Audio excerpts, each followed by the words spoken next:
Je suis de nature assez optimiste pour l'humanité. Je pense que le jour où l'astrologie sera véritablement performante, son traitement sera totalement différent par les autres disciplines. Autrement dit, cela veut dire que la situation actuelle de l'astrologie correspond à un échec de l'astrologie. Et par exemple, si on prend les cas d'André Barbeau, parce qu'on parle de lui actuellement, puisqu'il est décédé, si ses travaux en astrologie mondiale avaient été déterminants, il est clair qu'on les aurait pris en considération au niveau de la recherche historique, au niveau du commentaire politique. Et ça n'a pas été le cas. Alors certains diront, ah ben oui, mais les gens sont mal disposés envers l'astrologie, etc., etc. Non, non, non. Je pense que tout simplement, ça n'était pas ça. Ce n'était pas ça qui permettrait à l'astrologie de sortir de son ghetto et de son exil en quelque sorte, d'ailleurs prolongé depuis belle lurette.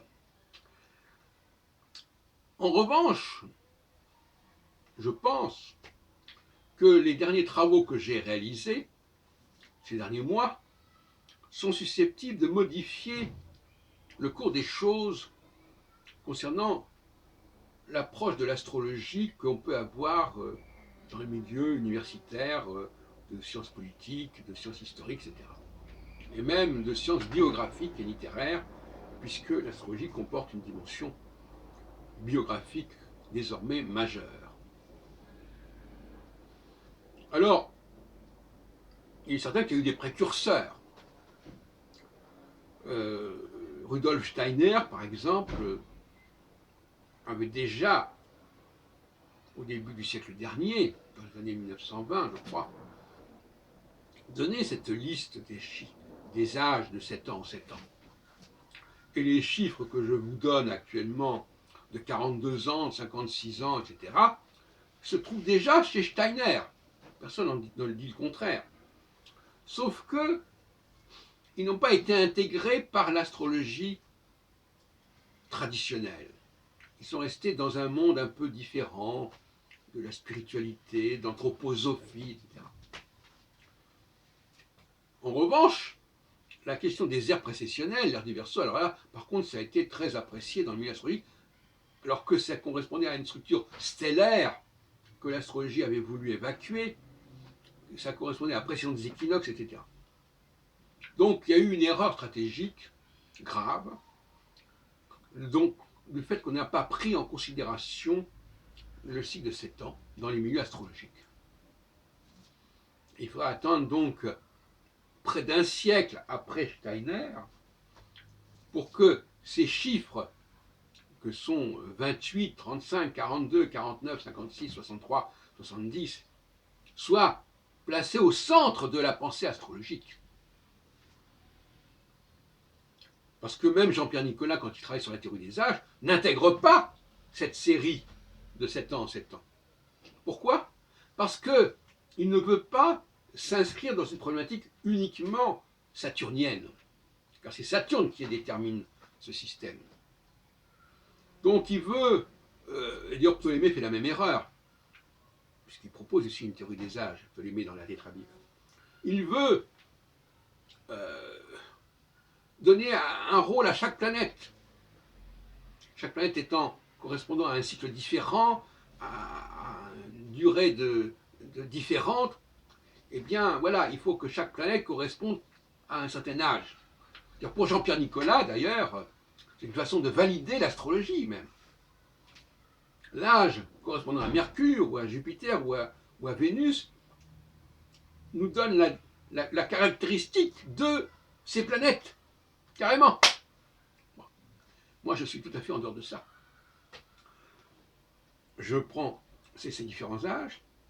La seule chose que je fais, c'est que je fais alterner les phases positives et négatives, impaires et paires au niveau numérique. Et je me réfère en cela à un passage célèbre du livre de l'Exode, donc de la Genèse même, le songe de Pharaon interprété par Jacob. Les 7 vaches maigres qui mangent, qui dévorent les 7 vaches grasses. Donc on voit bien que dans un cycle de 15 ans, il y a un temps positif et un temps négatif. Le temps des vaches grasses, et puis après elles sont dévorées par les vaches maigres. Alors de ce côté-là, on peut effectivement discuter de savoir si c'est quel est le temps A, quel est le temps B, bon, etc. Mais oui, il est clair que d'une certaine manière, c'est plutôt la phase positive qui va ensuite permettre à la phase négative de perdurer en quelque sorte ou d'exister. Et comme j'ai dit dans une précédente vidéo, en phase négative, on a intérêt à se brancher sur des gens qui sont en phase positive, ou à tabler sur des choses qui ont été acquises en phase positive, enfin peu importe. Donc, on constate simplement que cette théorie steinérienne très simple, qui va de 7 en 7 ans, n'a pas été intégrée par l'astrologie tout au long du XXe siècle.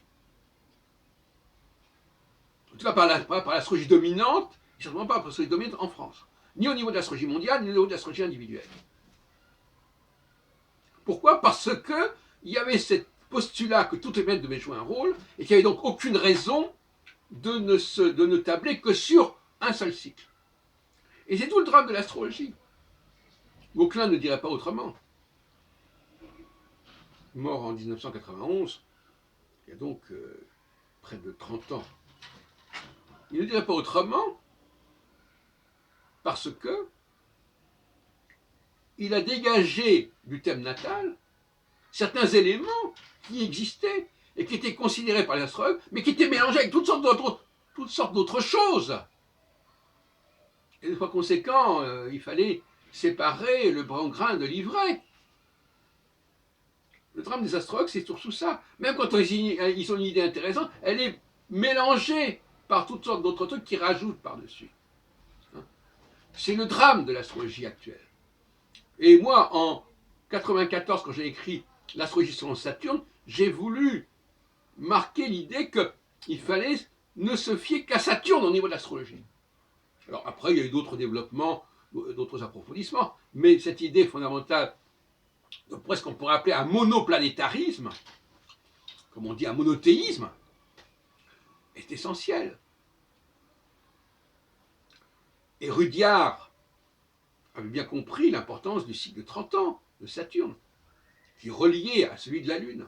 Et André Barbeau avait protesté dans une de ses rubriques qu'on trouve sur son blog actuellement encore, l'idée que Rudyard négligerait le Soleil, la dialectique Soleil-Lune, pour préférer la dialectique Lune-Saturne.